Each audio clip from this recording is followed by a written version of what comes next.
बिस्मिल्लाहिर्रहमानिर्रहीम। अस्सलाम वालेकुम नाज़रीन। कराची से 9 कोट तक नई बस सर्विस का आगाज़ कर दिया गया। जावेद ब्रदर्स की जानब से शुरू की गई इस नई बस सर्विस में मुनासिब किराया और 2 घंटे टाइम की बचत का दावा भी किया गया है।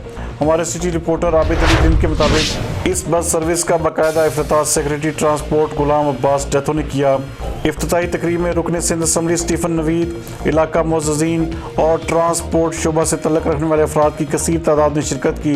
बस सर्विस का बाकायदा इफ्तिताह लियारी से 9 कोट तक रिबन काट कर किया गया। पहली बस की रवानगी के मौके पर लियारी से 9 कोट तक जावेद ट्रांसपोर्ट की इस कावश का बाकायदा रिबन काट कर इफ्तिताह किया गया।